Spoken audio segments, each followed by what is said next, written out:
This is not our ice.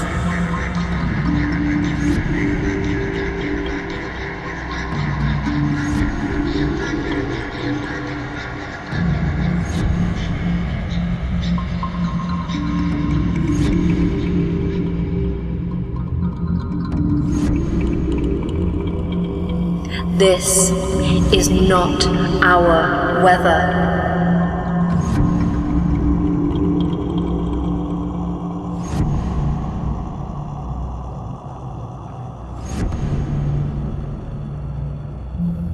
Our circle is contaminated.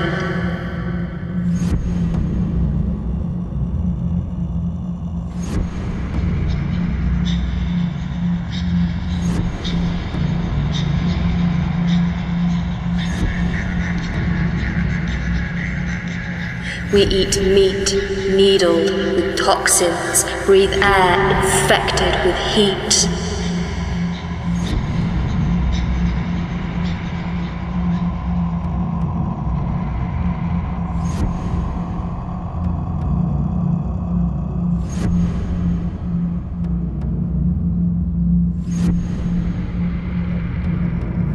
In the spirit world, the ice is thick again and clean.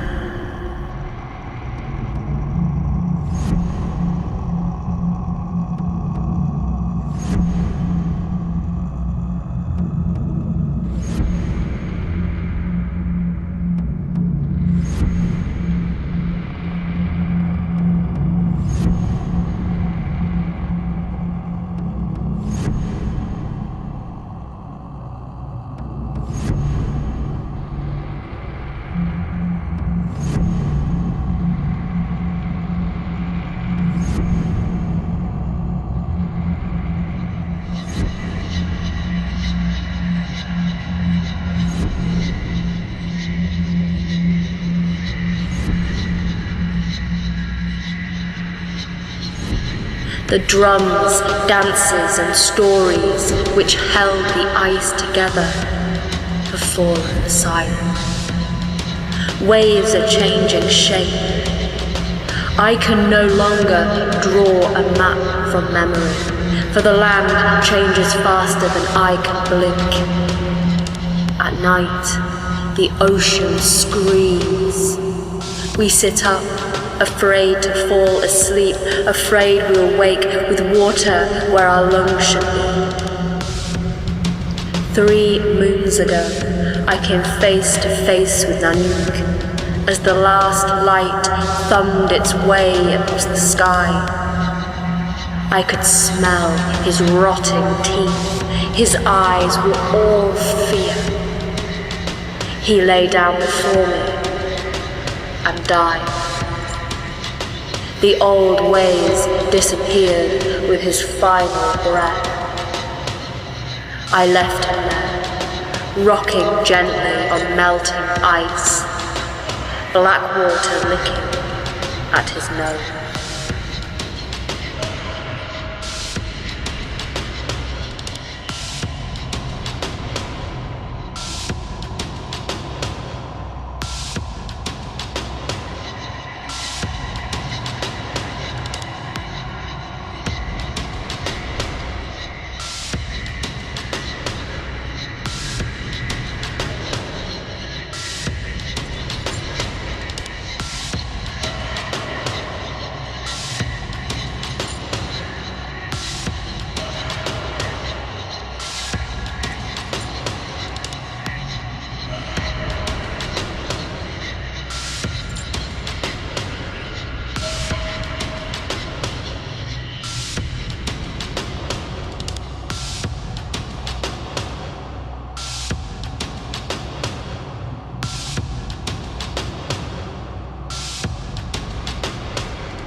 Mother Ice Bear has never betrayed the North, yet we curse her, push her towards a dark unknown of open water. The seals have oil in their eyes. She can see their souls departing. They smell of decay, not sustenance, not life. Mother keeps her cubs herded close, barks when they try to explore a trembling ice floe off the shore. She chases an Arctic fox. He's been following them for months. She loses him to the sea. There is more noise in the Arctic now. Icebergs cracking, the sea roaring when it ought to be whispering. Mother would walk with authority across the ice. Now she moves with apprehension. She is weighted with sadness, can't ignore how thin their shadows are on the snow. They haven't seen blood in days. Her cubs are the first ice bear cubs to feel rain on their tongues. They are moving less now, sleeping more, where tiny wildflowers grow.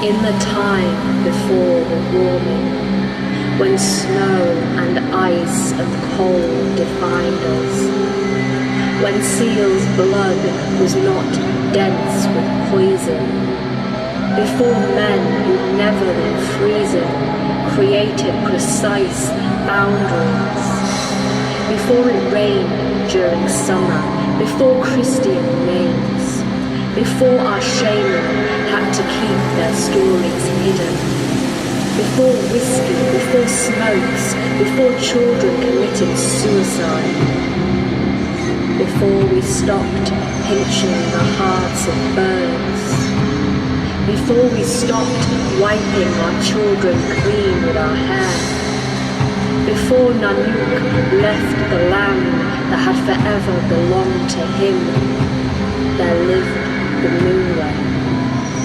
As long as 3 men, heavy as 2 ice bears, my father could make the same special whistles, clicks and knocks.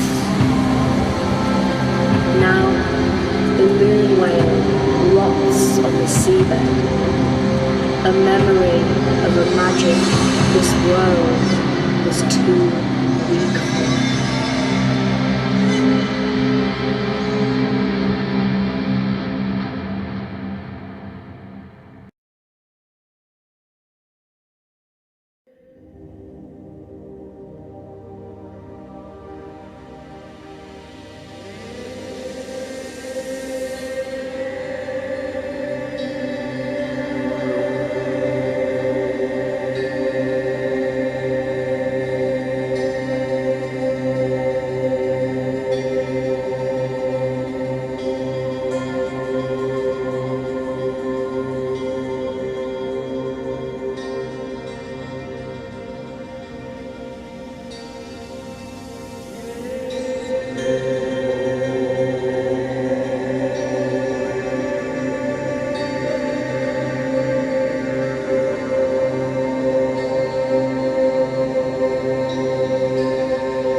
Do you know what we are afraid of, white man? Do you know what makes us shake in our mother's arms? We are afraid of your power. It pulses like a light too bright. We are afraid of how you attack the portrait of a land like it has always been yours and yours only. We are afraid that the maps we have memorized will have changed so much it will take more than one generation to memorize the new inlets and codes. We are afraid because you have silenced our shaman. Now he looks at the land like he's never seen it before. We are afraid of your separation from the animal world. You people who change nature. Your separation is all too complete. There is no going back from it. The North will not be on your side again.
Far north is no wasteland. Its ice is all heart, dancing in summer, coming together in the winter to sleep. Polar bear liver is poisonous, but walrus liver is delicious enough to fight over. If you wish to save the feathers of a bird, you should pinch its heart until it stops. It takes 6 sealskins to make a parka for a man. Snow doesn't stick to wolf fur, and a drum can be made from the lung of a whale. When hunting seals, look for shadows in the water. True wisdom is only to be found away from people. The cold affects how you breathe, how you think. If someone's hands become frozen, cut open one of your dogs. Shove their hands into the stomach until their fingers can feel again. Remember to allow vulnerability to strengthen your heart and backbone. The night you decided you would not return from your dream world, I knew. I didn't close my eyes. I didn't sleep. Instead, I remembered all you had taught me. To turn the polar bear's head to the sun so he can find his way home. How to keep my chin and cheeks from getting blackened by the cold. How to find the base of my grief, manage it with company of friends, my dogs and narwhal meat. You had a smile for death. I heard no gasp of sadness, no struggle, no unwillingness to let go. You went as quietly as a seal from its breathing hole. You taught me that to make a tattoo, I would need a bone needle, thread blackened in the soot of a stone oil lamp. You taught me that during pregnancy, a woman should not eat caribou tongue, marrow or innards, nor the front paws of any animal. When I was a child, you recollected how my mother sliced through my umbilical cord with a slither of ice. Then how she licked me clean, and how I cried out, demanding a name.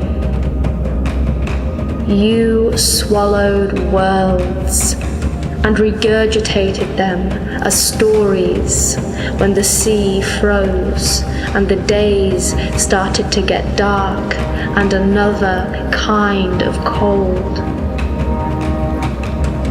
It has been almost a year since I took the white man's licorice out from your pockets and shared it with the children. Almost a year since we dressed you in your most beautiful winter garments and carefully placed stones across your body. I have come to you nearly every day to talk softly about the people, about our village. My wife's belly is tight with child. I put my head close, and I can hear the powerful echo as he turns. He will have your name.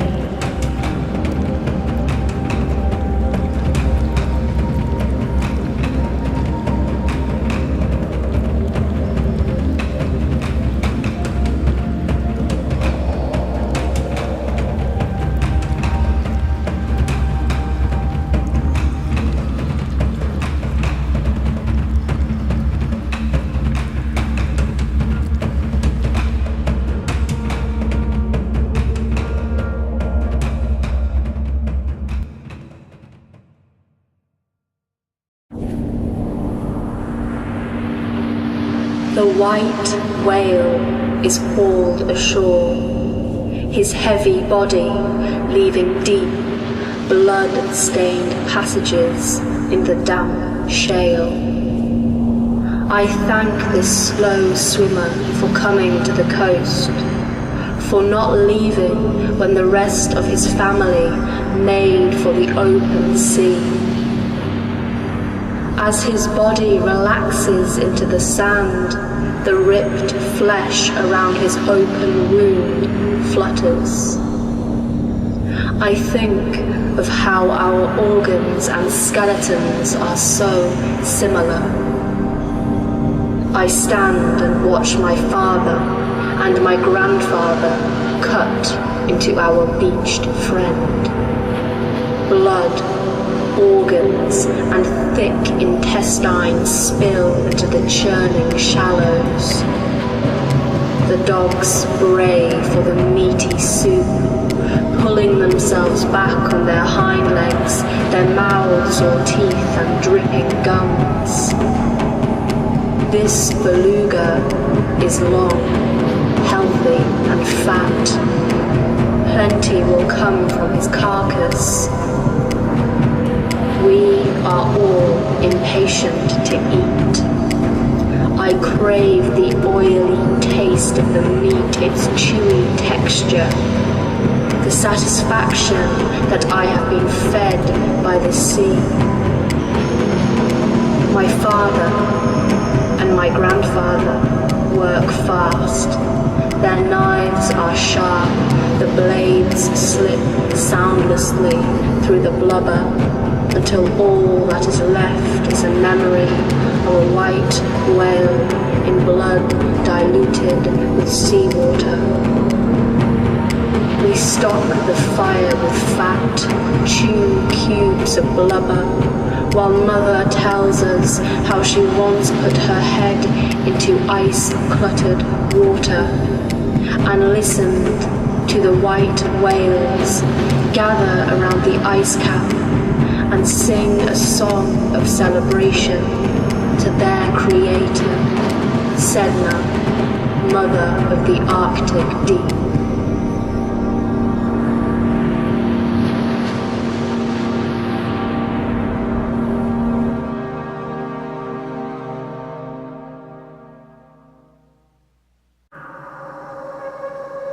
You understand now, and for the first time in your long life, you whine.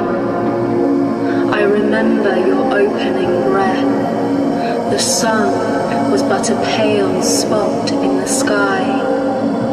You sucked your mother's milk off my fingers. The air is sour with the scent of weeping.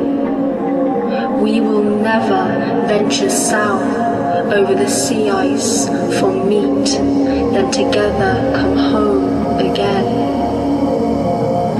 You started weak, but are now powerfully built with an imposing physique. Loyalty, affection, intelligence, all run marrow deep. But they know none of this, the mounted police. To them, you are nothing but a risk, allowing us to roam. They don't know we use your urine for medicine. They don't understand that dogs equal life. My children have to bury their puppies. You were looking forward to the hunt today, but now your sister miscarries while she dies. Your brother trails blood over the hill as second, third, fourth shots fail to kill. The others have no way to return home. You howl in pain.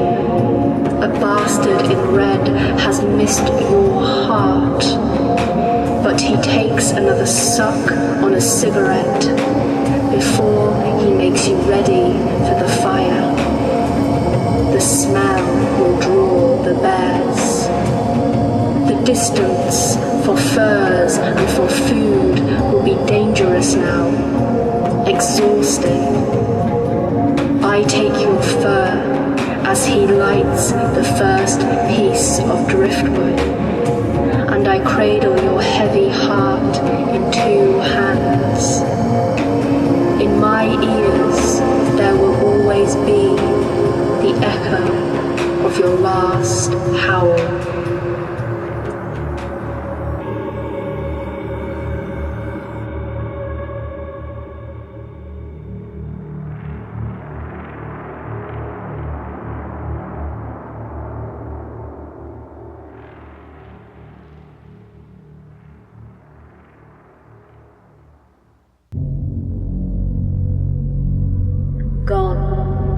is Ursus Maritimus, sea bear, Ispion, lord of the Arctic, white bear, ice bear, Nanuq.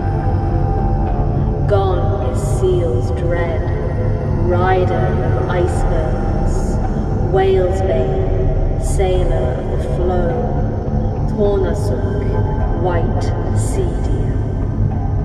Gone is bear of the north, the ever wandering. In the Arctic, the ice is melting, blurring like dirty glass, giving way to shimmering heat waves and miles of open water. The skinny Arctic fox waits, flag ears erect. He looks for that familiar silhouette on the horizon. He snaps at air to stop his jaws from weakening. Downwind, bodies of seals quietly rot under an angry sun. We have walked away from our circle, past the tree line. We have shed our parkas, buried the words of our shaman, shot our dogs while looking in the other direction. We are solid, tense, and awkward in this new world. Darkness oozes into our open souls, sits on our chests like blood gone bad. The air is becoming sour in the Arctic. All life left there grows weaker.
Underneath the constellation of the great she-bear, Ursus Maritimus is overheating. The ever-wandering one used to be the most powerful helping spirit for the shaman of the Northlands. Before missionaries, before shaman were accused of being in league with Satan out there on the ice.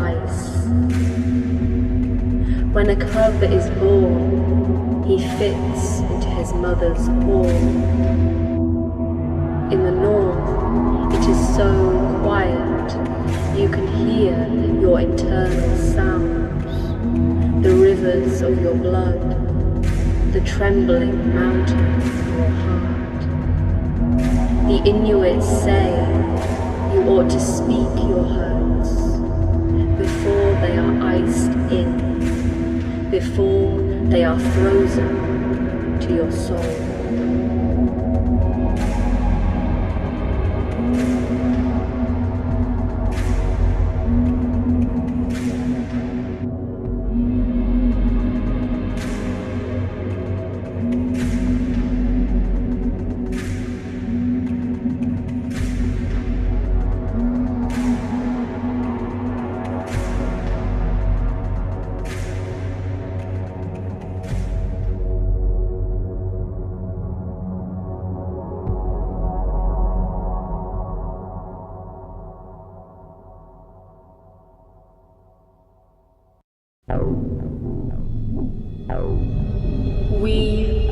betrayed the North.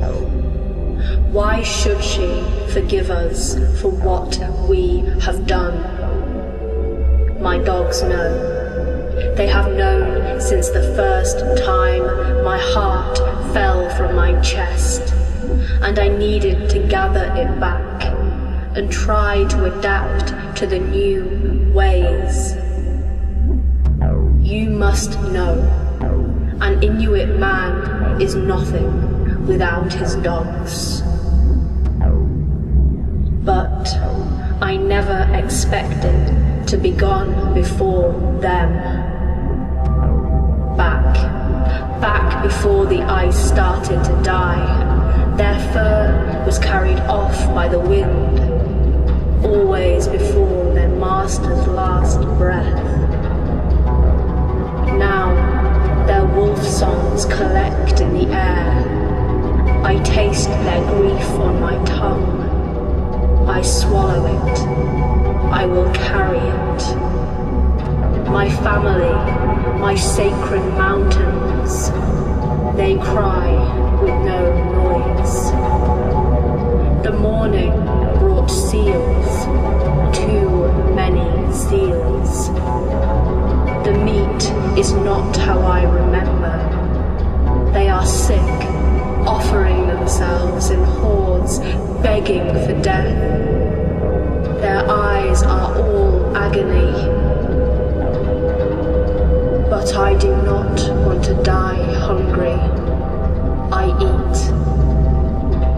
I chose the flow yesterday, the flow that will take me home to my ancestors. Though I am surprised, it is still here today, for the warmth is taking everything. It long took away my happiness. My family, my dogs, they all stand on the shore. We watch each other until the skyline is drenched in fog, and then I undress. I offer my furs to the sea. There is rain on my body. I have never felt it before now. The sick ice suckles on my skin. The rain is black needles. This is not how it was supposed to be.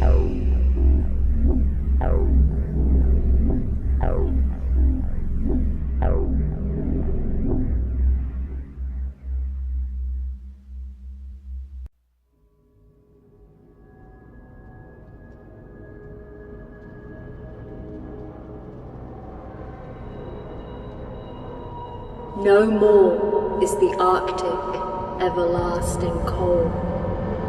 The death of the ice has driven us south. We waited until the rain came, until our snow houses thawed, and everything we had ever known blurred into non-existence. We left in boats, crouched, small, tight, afraid. There was nothing above whispers, the screams of our ancestors echoing loudly enough in our ears. We all left, except the elders. There was no other place for their souls than where the ice went. We left them singing to a weak aurora. It was due north always. Now there is no north to go back to. We first tasted disaster when birds with red breasts came. A bird for which the Inuit has no name. When we saw for the first time fat grizzlies touching noses with emaciated polar bears, when flowers bloomed earlier, when the ice broke up before it should. There were whispers about the permafrost, that it had been disturbed, and there was no more time to put it back to sleep. When the grease from the meat tasted like chemicals, when the air was choked with the sound of gulls, when there was open water everywhere, everything ancient went too fast. Nanuq, the moon whale, the walrus, the north is dead. Some say that in the Arctic, nothing is ever really lost. But they are wrong. The cold is never